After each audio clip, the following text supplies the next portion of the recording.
Hey there, and welcome to Dehydrating with Kathy. Today we'll be doing something super practical, super easy, and honestly super satisfying. We're dehydrating onions and garlic to make our own onion powder and garlic powder at home. Now, I live in the city. I don't have acres of land or a dehydrator or a root cellar full of homestead dreams.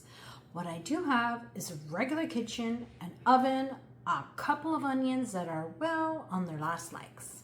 If you've ever bought garlic powder or onion powder from the store, you'll probably notice two things. It's either full of weird preservatives or anti-caking agents, or it's in a cute glass jar that costs way too much for what's basically dried vegetables. So today I'm making my own and I'm going to show you that you can do it too.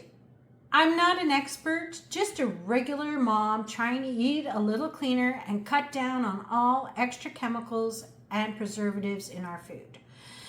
For no fancy equipment, no weird ingredients, and no stress. Let's get started. I got my onions and garlic from the grocery store, and they're nothing special, just regular white and red onions.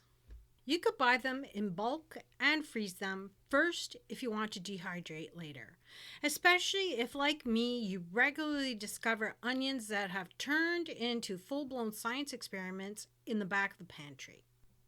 This method is great for people with limited storage space like small fridges and tiny freezers or jam-packed cupboards. Dehydrating helps stretch your grocery dollars and build up a stash of ingredients that won't go bad anytime soon. As for tools, you don't need a chef's knife or a fancy setup. Just a knife sharp enough to get the job done. We're not auditioning for Top Chef here. We're just chopping some onions. I also want to point out the cutting board I'm using.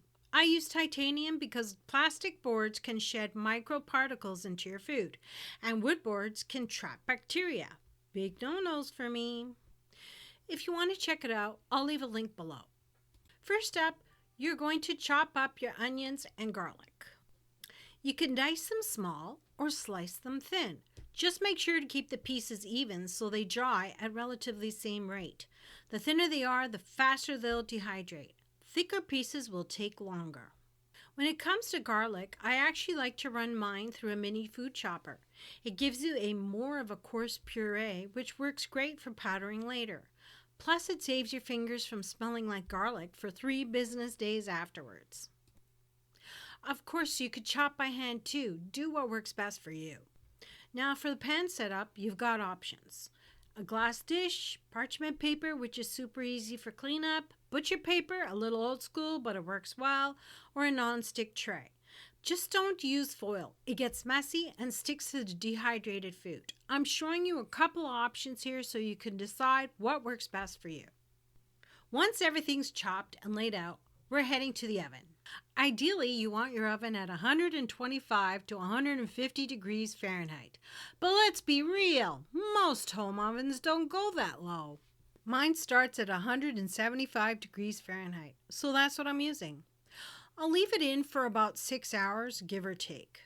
Just keep an eye on things and check in every couple hours.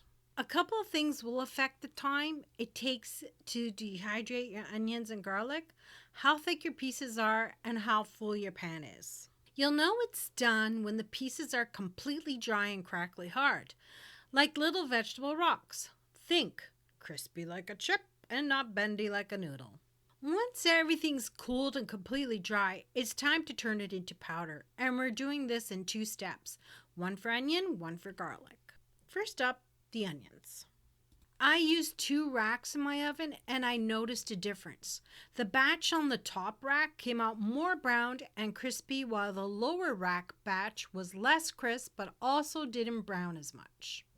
I don't know if the difference was the pans I used or the heating difference between the racks or a combination of both, but both were totally fine to use. Just something to keep in mind depending on your oven and how toasty you want your powder to be. Take your dried onion pieces and toss them into a food chopper or a coffee grinder. I like to use both. the chopper to start and the grinder to make the powder a little more fine, but it's not 100% necessary to use both. Give it a few pulses until you get a fine, fluffy powder. You can make it as coarse or as fine as you like. That's all personal preference. If it's clumping in the grinder or feels a little sticky, it probably means the onions weren't fully dry. That moisture can shorten the shelf life, so make sure everything is crispy and bone dry before you turn it into a powder. Now the garlic. Same process. Take your dehydrated garlic and put it in the grinder. Garlic tends to grind down a bit stickier than onions, especially if you used a food chopper and got a puree texture before drying. So give it a few pulses, maybe tap the grinder in between to loosen it up. You'll end up with a fresh garlic powder that's way more potent than the stuff from the store.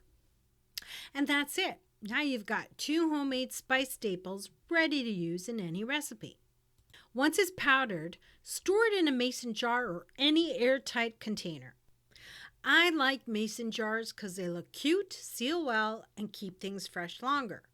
Sealing isn't mandatory, but it does help if you've got extras or plan to store them for a while. Also, side note, but don't mason jars just make you feel like you've got your life together?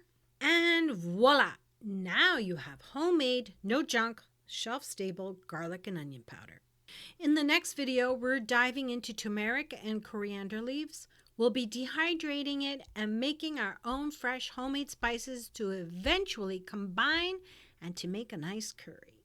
If you enjoyed this video, please consider giving it a like. And if you want to see more food dehydrating videos in the future, please consider subscribing. Let me know in the comments if you have any suggestions about which foods you want to see me dehydrate next. Thank you so much for watching and happy dehydrating.